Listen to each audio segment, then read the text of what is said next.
Hey, this podcast holds nothing sacred. This is Life, Tech, and Sundry. And what is Sundry? It's our experiences put in a melting pot to the internet. So join us on this wild ride called the LTS Podcast. Follow us at LT Sundry on Twitter, LTS.pod on Instagram, Life, Tech, and Sundry on YouTube, and all your favorite podcast distribution services. Stay frosty. Would you want to do it now? Just that way, because we're both already here. But again, no pressure at all. I'm just asking. Wouldn't say less. You don't gotta tell me twice. Yeah. All right, cool. So Okay. I'll host. I'll host. Welcome to this episode of LTS Out of Office. You can hear the motorcycles in the distance, but I have with me Mr. Jake Mohan. How you doing? I'm good. I really appreciate you having me on again, Marcos. I know it's been kind of long time no see for both of us, but You've been hard and steady.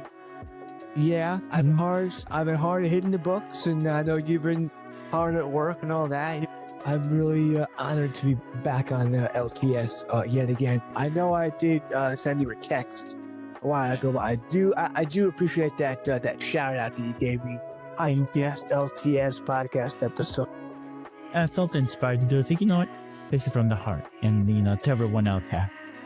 And for this one, like we were talking before earlier, we were pitching it. I was talking to you about how, specifically like the company DreamWorks versus Disney, how their style of not only animation, since we're both visually impaired, they do music. And for me, the thing that stuck more personally is pop culture music, aka DreamWorks, the company that's my bias, the company that I like to. If I'm ever gonna watch an animation movie, that one. I grew up Kung Fu Panda, Madagascar. Mind you, it hasn't always been this style, but I have little notes that I've gathered that I would like to hear your opinion on it. But before that, Okay. mind you that you have an experience of growing, listening to different, engulfing yourself with different generations of music, particularly like what decade would you say that is your preferred music? My preferred, it really ranges between the 70s and 90s. If I had to get more specific, probably like 80s hard rock. But I love my classic rock. I love my alternative rock as well. But I'd say I'm pretty familiar with anything between 70s and 90s. Okay.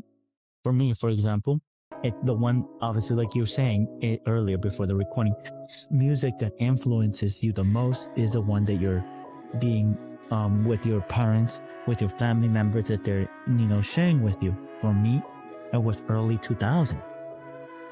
Okay. But not even in the United States. It was from Mexico. So it was those kinds of like hip hop early 2000 songs from those bands. This is middle school. And mind you, when I was in middle school, Madagascar came out. So that was the hit music. Is that R&B? I like to move it. I'd say so. I would say I like to move it probably a combination of some R&B, but it definitely has it gives me EDM vibes, electronic dance music. The beat. Yeah. I get really kind of gives me those, like, I really want to get up and dance, like, Yes. like that certain kind of energy. Okay. Would you like me to read you a little bit of the notes that I gathered? If you, Just to pick your knowledge, your ear with this. oh, definitely, and plus too for the viewers, listeners out there too, little disclaimer. This really wasn't planned too much, so this is gonna be kind of cool. How we really are doing this, by the seat of our pants, if you will. If you will. I'm definitely excited. Yeah. So, I took my notes, I did my little research, and mind you, this one is the soundtrack showdown. Pop versus original. Who wins your ears, Jake? Welcome to the soundtrack showdown, where we dive into the musical rivalry between Disney's timeless original scores and DreamWorks' pop culture powered soundtracks, debating whose distinct approach truly wins your ears. For me, I already give my bias at the beginning. DreamWorks. Let's find out after I share my notes with you. And Okay. I'll give you some room to give you your little snippets of opinion and then what you think, disagree, agree. This is again what I found, and it's not set in stone, obviously. Starting off with the DreamWorks sound. Pop culture powerhouse. The original score rebellion with a dash of creator spite. There's already some drama. DreamWorks launched with a deliberate musical defiance, choosing pop hits over original scores, a move partly fueled by ex-Disney creators aiming to forge a distinct brand identity. Creators of DreamWorks were already in odds with Disney because they used to work there. They knew the ins and outs of animation. There were veterans in that community of animation. So if I could ask a question, yes, you're saying I kind of got a little lost there. Who's very familiar with Disney? This is DreamWorks you're talking about, or this? yeah, the creator of DreamWorks. Okay, so just to kind of be on the same page, the creator of DreamWorks worked for Disney doing what? Yes, animation. They were part of the animation team. An example like Steven Spielberg was one of the creators of DreamWorks. Jeffrey Katzenberg and David Geffen, just a couple people. So DreamWorks SKG was founded in October of 1994 by Steven Spielberg, Jeffrey Katzenberg, and David Geffen. The name DreamWorks SKG was announced 3 months later. SKG is merely the initials of the 3 founding partners. Their last names. But what do you think? You already know Star Wars. Already know those orchestra style like dun dun da dun dun dun da dun. Jurassic Park.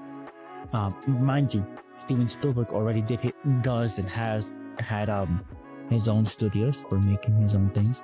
But okay, let's continue. Staying with, yes, the Shrek effect and the accidental blueprint. Shrek's monumental pop-infused success unexpectedly solidified the pre-existing hit as DreamWorks' signature, transforming an ogre's tale into a masterclass of leveraging culture nostalgia. You know which one, right? Oh, which one is that? Somebody once told me. Told me the world was gonna owe me. Yes. That is All Star by Smash Mouth. Great song. And would that be like 90s or 80s? Smash. I believe they was released in the 90s, but I could be wrong. We're not doing this on fact, just off the cuff. So I'm pretty sure 90s. Yeah, I'm pretty sure. And then instant street cred and recognition. By blasting familiar tunes, DreamWorks bypassed the need for new songs to grow on you, or me, or everyone listening to this episode. While instantly injecting films with preloaded emotional resonance and a contemporary vibe. Again, Smash Mouth. I would say they even became more famous because from whenever they launched the song, somebody once told me, made it in the 90s, versus them launching it in 2001. Yeah, in 2001, there's already a bunch of new children being born. One of them being me.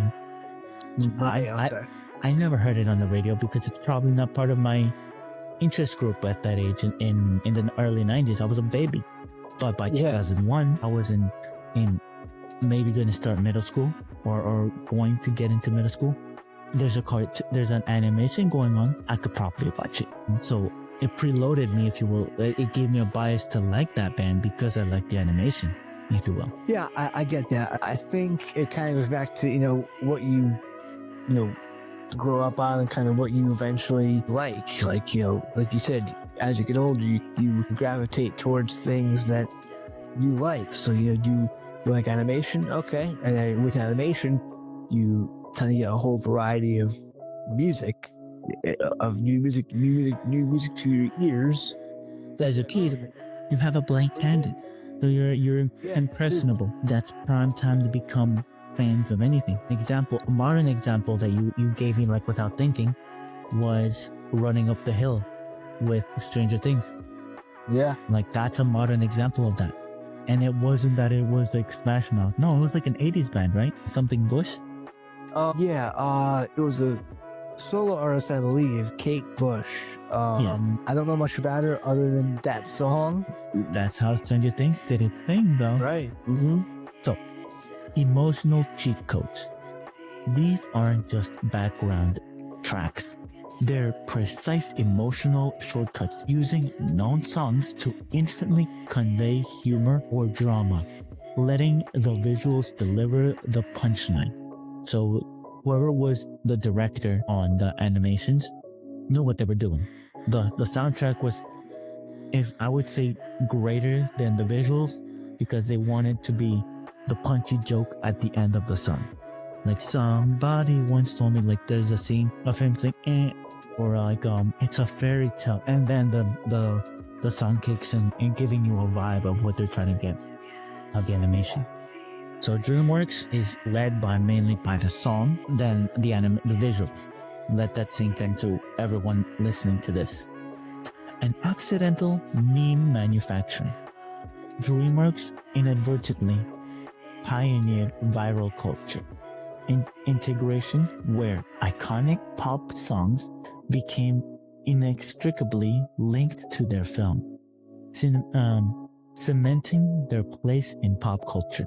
An example outside of DreamWorks is there was a news radio announcement today that they were saying that Rick Roll is still performing, and he is very grateful of internet culture, putting his song into hyperlinks, into jokes, into younger generations for the past 10 plus years. Yes.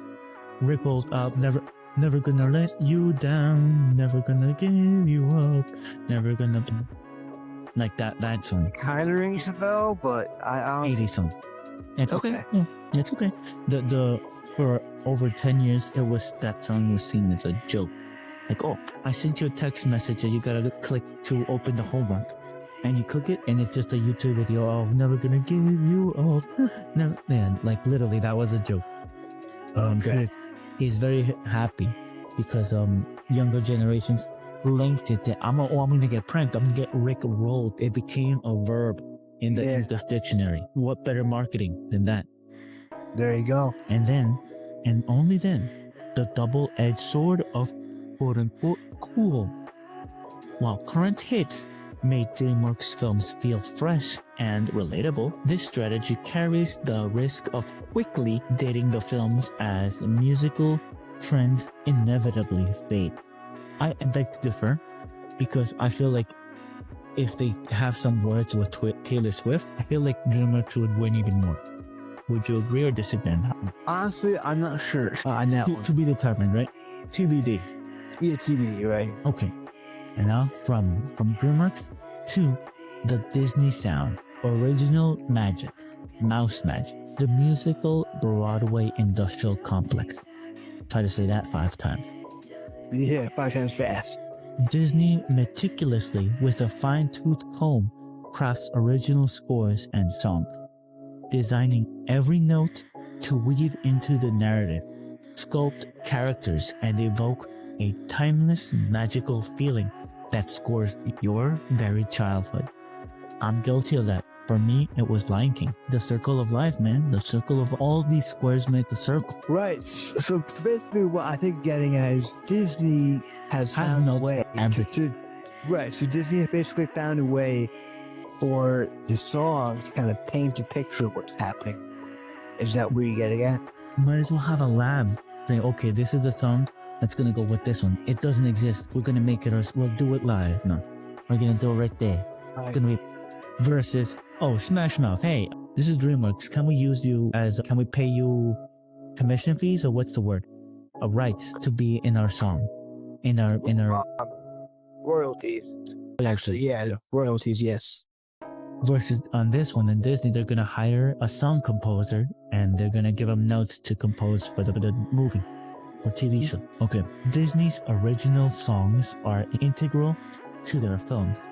If you will, the DNA functioning as indispensable plot drivers and emotional anchors that can't be removed without gutting the story. An example for me, Hannah Montana, the double life of an artist and a regular high school girl.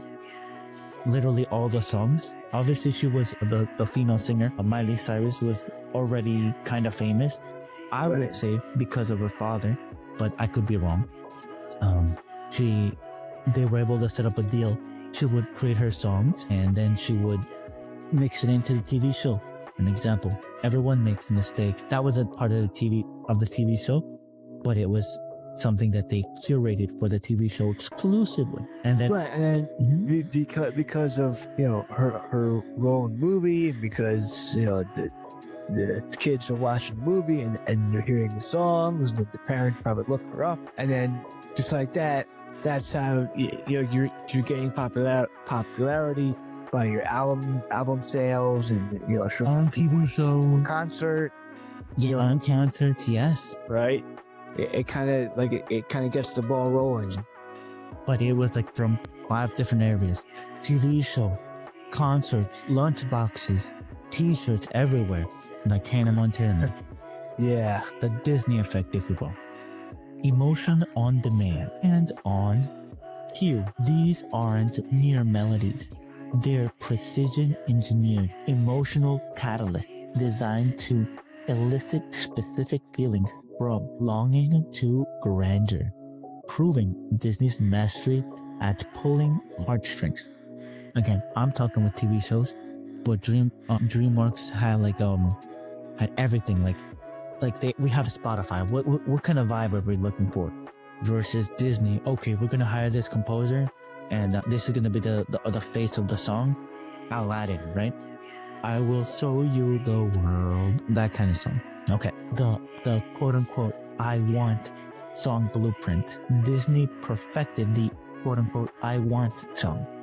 An efficient narrative device allowing characters to convey their deepest desires and motivations in a single emotionally charged number. Unrivaled timelessness and a licensing goldmine, aka shirts, lunch boxes, coffee mugs, water bottles, shoes, jeans, Jinko jeans, I don't know, the works. Untethered from fleeting pop trends, Disney's original songs possess an enduring quality that resonate across generations, creating an incredibly lucrative, aka money, and perpetual income stream. I haven't seen the movie Frozen, but I know the song Let It Go. Yeah, so I have seen the movie, and I know that's definitely in the end of the first one, but take that song right there, Let It Go. That song really blew up. It was on the radio. I'm sure that got Spotify. Yeah, I'm sure that song, got plenty of sales. Whether it was through vinyl, like you said, Spotify. Because those are digital royalties that the artist of that song, receives. Mind you, you never know the name of the composer. Exactly. Honestly, I don't even know who sang Let It Go. I mean, it was, I guess, the actress who played one of the princesses. I'm pretty sure. Yeah. But yes. my thing is, do you think is it better to contact past singers? For example, I would have never heard again of Miss Bush with Going Up the Hill with the TV show if I wasn't watching the TV show. So I'd say with the power of the internet, we can still be infused with classical or retro songs. Isn't that even better? Versus upgrading your own thing. Thing is sometimes you don't know until you hear it. Like a lot of times, I'm always discovering. The thing is with me, like I like what I like. You know what I mean? Like some people want to kind of stick to their ways. But sometimes, a lot of times too, my friends will show me like, hey, check out this new band, check out this new artist. And sometimes the recommendations are pretty good. Same thing with TV shows. When people are recommending TV shows to each other, whether they're doing it intentionally or not intentionally, they are also recommending songs. Because each series, each show, each movie, they all have soundtracks. So you're basically exploring new music as well as the new movie or show. Question. For example, there's been also other running Instagram reels where they show you, oh, this is the song, the Shakira song, whenever, wherever, and they would remix it of a 2024, 2025 version. I'm like, or I'm blue, abadia, badai, and then the new song is I'm good, I'm feeling alright. I'm like, why? Why are you doing that? The original is good on its own, or it's a different singing. Exactly, different lyrics, different singer, but it is kind of cool though. Those little mashups, and that's the whole thing too. With basically my take on it is, yes, it's the whole blue thing, and I'm good. Like, it's catchy, it's a good song. My personal opinion is, if you have to sample Sampling a whole song, I mean, to me, it's a good idea, I guess, but you should be able to write your own music. I mean, I know, yes, sir. I know that the vocalist who sang "I'm Good," DB Rexa, I know she can write her own stuff, and she does. And she has some good stuff. I mean, I know her songs. I don't know if they're written by her. I don't know if they're written by a producer, but I would imagine, her name's on the tin, if you will. What's it? Her name is on the label, if you will. Right, her name's she's a vocalist. I don't know if she writes her own stuff or not, but her choice was to sample "I'm Blue," the whole song. I don't know. It's cool, but it's almost like it's kind of weird, interesting. For me, the analogy that I want to feel like, it's okay. You're cooking up your meal. You're hungry. You can make yourself a sandwich, or you can make yourself cook up yourself something, or just grab an inch of the meal from the micro and put it into the microwave. Let it cook for 3 minutes. You already use this when it kind of already exists. What's the point at this? I mean, if you do it time and time, it's okay. But if you're doing it all the time, it's I don't see the musical talent. Or is it its own? People argue that as consuming content, consider that as eating, right? It doesn't matter how it's sourced. People nowadays consider vegan. They want to have vegan. They want to have veggies. They want to have all natural. Yeah. Why not? And they want their all natural, grass-fed beef. Why not have it all natural, raw, produced music, not like a sample? Are there purist people like that in the music production industry? I mean, perhaps. I mean, I'm not in it. I'm not in the production industry right now. I've taken a couple classes so far, but as of right now, I believe that everyone has their own opinions, and it. For example, I know that you have posted it on YouTube. I've shared it a little bit on the past episodes. Obviously, with your permission, would you allow me to put more of your samples that I of your songs that you posted on YouTube? So basically, I do covers. So I do drum covers of most of the classic rock songs. I wouldn't see why not. Sure. You could use some of those. I haven't been able to really post much because I'm kind of wrapping up sophomore year of school here a few weeks ago. Want to get back into that. Putting some more content up there over the summer. I'm just saying, just the ability to upload content and it's a cover of something. You're still creating something. Right. Yeah, I mean, you are creating it to an extent. Like you're covering the song. It's not your original. You know what I mean. But yes, it is. You can argue that you are creating a cover of a song. Yeah. Versus I would say in going back to Disney and going back to DreamWorks. I'm biased toward DreamWorks because I like their songs. I like the different styles. It's not only I'm gonna go to the theater. I'm gonna it has a preset vibe that I like. it's pleasing to me. Because I grew up, oh, I recognize this song. Haven't heard this song before. Let me look it up later on. Versus Lion King. I was a kid when that one came out.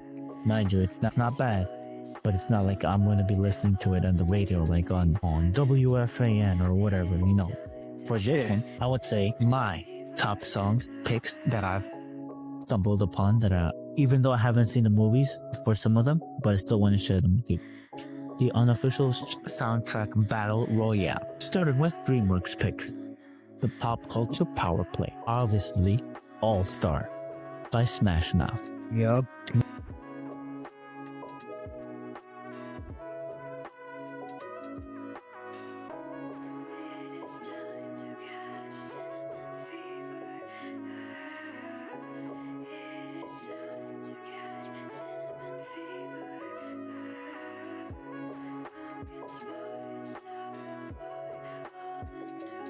Generation X, Generation Y, Generation Z, it transcends. It doesn't matter when you're listening. It's, if you will, nowadays, it's a bop. Now, another song that I remember growing up with was Holding Out for a Hero by Bonnie Tyler. Shrek 2, mind you.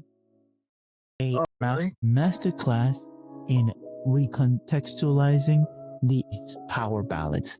Hilariously elevates an absurd chase sequence, proving cinematic genius in pop music form. Again, the concept, the backstory of that I Need a Hero is that Shrek is gonna save his wife.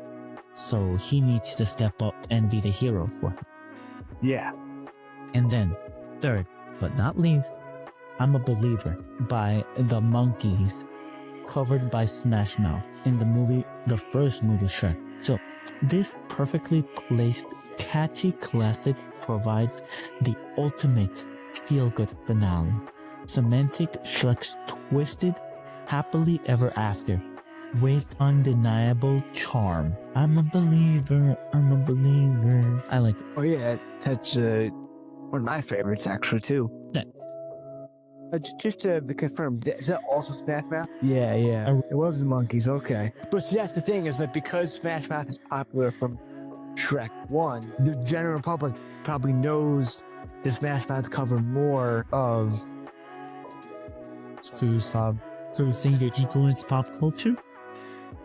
By the Monkees, it's more recognized than the original the Monkees? I think so, yeah. I mean, at least... That's interesting. I mean, I at least hear it way more than the Monkees version. I mean, that could just be me, but the radio stations are playing that more than the Monkees. Yeah, of course, I'm But when I'm saying, are you asking me? Yes. That's good or bad? I mean, I'm a firm believer that I think the original, for example, I'm gonna take it way back. Let It Be, that's by the Beatles. Wait, am I taking the right song? Let it be. Yes, no, I am. Well, yes, that is the right song, but I'm thinking of a different song that Guns N' Roses covered. It was, wait, I'm drawing a blank on it now. Live and Let Die. Live and Let Die was a Beatles song. Yeah, I've heard that one, yeah. Yeah, Live and Let Die. Guns N' Roses, more of a classic rock, like a hard rock band, covered that Beatles song. In my opinion, Guns N' Roses song blows the Beatles original away. The cover blows the original away. But the original artist still must deserve credit because they wrote the lyrics, they come up with the song. They put pencil to paper. Exactly, they put pencil to paper and they recorded the song first, and it's their song. But just when Guns N' Roses beefed it up, playing it through their Marshall stacks, with their distortion pedals and their, the fine tuning of the drum kit. I think that's a reimagining by that point, right? What's that? That's a reimagining by that point. It's just straight different. I mean, yeah, it's definitely reimagined, but the lyrics are the same. It's a different key, but lyrics are the same. It's a heavier sound. Yeah. But it just, that's one case where the cover, in my opinion, is better. But the original artist still deserves the credit. I'd say both. They're both. I like both. I'm towards the Beatles in this one. I need to listen to Guns N' Roses version. We're both on. I'm on one side of since I heard it only exclusively with the Beatles. And Right. with Guns N' Roses, I need to educate myself on that one. That's also too, like, for example, Beatles have a song, another one. That one is A Little Help From My Friends. Now, my opinion, I know the Joe Cocker version more.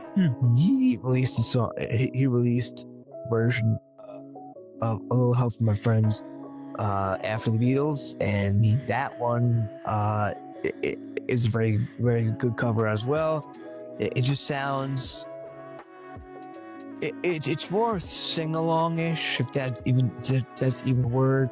Like, when you sing along to it, like, in my opinion, you sing that version, like, his voice is raspy, he really, like, projects a lot more, versus the Beatles song, it just sounds like, that song is more, background coffee shop music, versus, this guy's, it sounds like he's actually begging for help. You know what I mean? Like, the way that the song is, like, it is not only produced, but the way it's performed on the recording, you can change a couple things to get, you got a completely different sound. The one that I can think of. Hello, Darkness, my old friends, and the orchestra there. Sound of Silence. Yep, Sound of And Silence. the sound of silence. And then you hear it in rock. And the sound, like the deepness. Oh, you just hitting me on the heartstrings with that one. Damn. I'm not sure where I actually found it, but I'm pretty sure it's real. I think I even saw on Instagram that they actually made an EDM cover of that song. I've heard the rock version, like the heavy rock. I feel like with the guitar and everything versus it, I feel like it's the 70s. Yeah. Something Garfunkel, the band, Simon and Garfunkel. Simon and Garfunkel, did they actually do a version of that? Because they made the original one. Oh, they did? Okay. I'll look it up as we speak. Yeah, I'll have to listen to that, because I know the Sound of Silence by Disturbed. That's the rock history talking about. Yeah, The Sound of Silence by... I googled it, and it's the first one, Disturbed. Yes. In 2015 by Disturbed. I'm looking, let's see. In 2015, it's, Disturbed. See, Disturbed is stronger. Original. Yeah. Because By Simon and Garfunkel, 9th. Yeah. So it's the 60s style, like with a little acoustic guitar and versus rock. Yeah, I mean, over 30 years later, they came in and made the rock version, and because of the generations today probably heard that first before the original Simon and Garfunkel. Dang. That's why that probably stuck. That's why that version is more popular, because that's stuck with the generation, the newer generation. Yeah. Another one that I got for you. There's a guy that I know. His name is Alex. I showed him a song. Oh, that's the coffin dance. It's like, what's the coffin dance? He said, no, that the original song is Welcome to Ibiza. No, it isn't. And I look it up online, and yeah, it's like an EDM song from 2011, and he heard it in 2019 or 2020. I'm like, yeah, no, it's a meme song, but the original song is EDM by DJ Tiesto. I'm like, damn. And then it's even older than that, apparently. Really? So it's a sample from another song. In total, it's like 4 different songs. Yeah, I mean, well, if you've sampled it like that many times from different songs, different genres, like it just kind of gets so weird. It's like, at that point, Is it a valid option? Ooh. Okay, so with that one, making something else, it's the Disney picks. The original score legacy. Starting with The Lion King, The Circle of Life. More than an opening, this powerful declaration instantly immerses viewers in an epic scale of universal theme, setting the stage for one of Disney's most profound narratives, to the point that it's found in Broadway. And mind you, it's technically based off Shakespeare. So is it technically original? I don't know. Are you talking about the kind of Lion King? Wait, so how does that have anything to do with Shakespeare? And that's the writer. He made us a song, a theater play named Macbeth. You know how Yes. The Lion King, Simba? No, that's the kid. The father. I forgot the father's name. Yeah. Mufasa, yeah. He gets killed by his brother to become the king. Yep. Yes.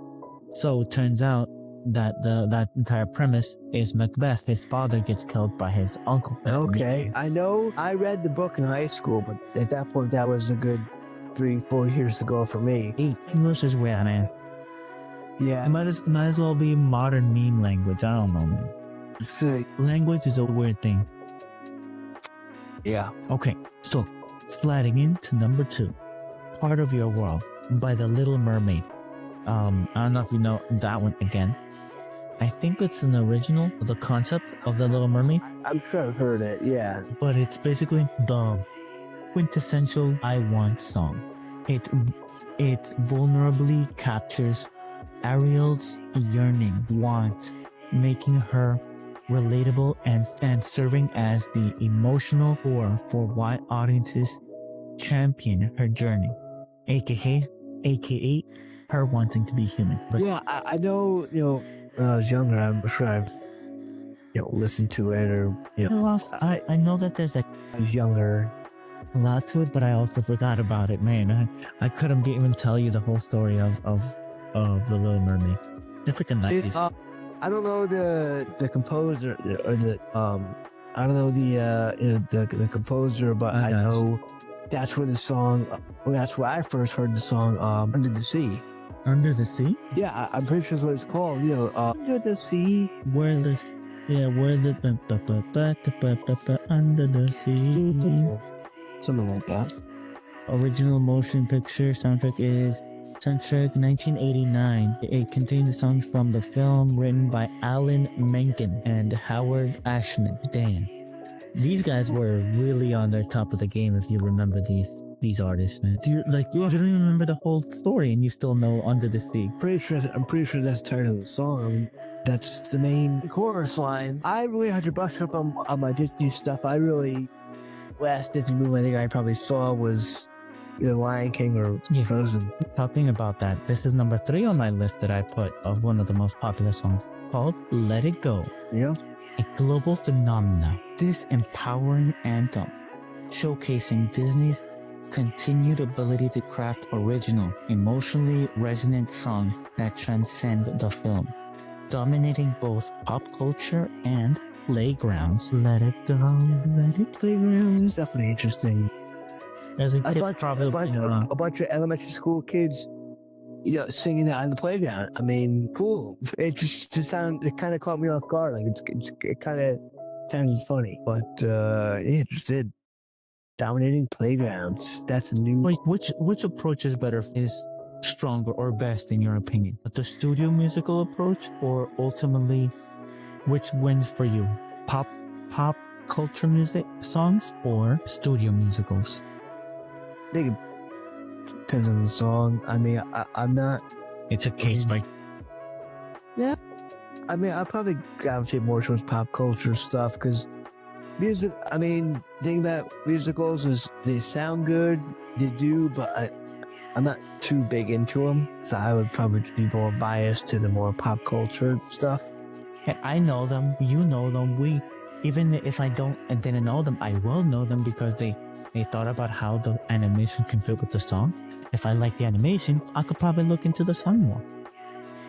Mm-hmm. And now, like in every music production, that's a wrap for this segment. Whether you're humming an original Disney classic together forever, or blasting a DreamWorks pop anthem, one thing is clear: music makes the movie. We'd love to hear you, dear listener, your take. Let us know in the comments. Links in the description, and don't forget to subscribe for more deep dives into the music that shapes our cinematic world and maybe even our childhoods or youths. How about that? And with that, once again, I want to thank Marcos for having me as a guest once again on the LTS podcast. I've been listening, and I will say I have a listening, but I do have some catching up to do. I kind of have a listening here and there, but I do have some catch up to do. I'm not gonna, just, be like, oh, I've been listening since day one. No, I'm not gonna lie. I do have some catching up to do.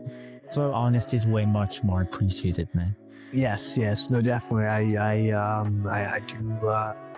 I'm an honest man.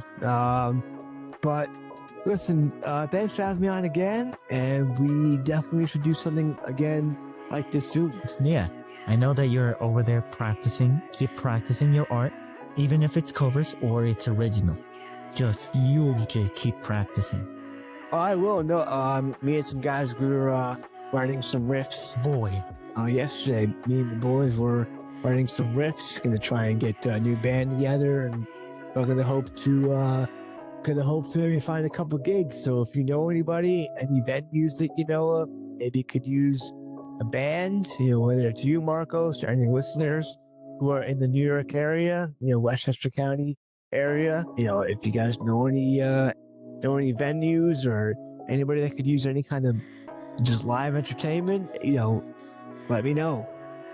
First off, I will if they reach out to me via my links, I will definitely pass them on to you and you can do your magic because I know they will not be disappointed. Thank you again. Thank you. Once again, though, thanks for having me on.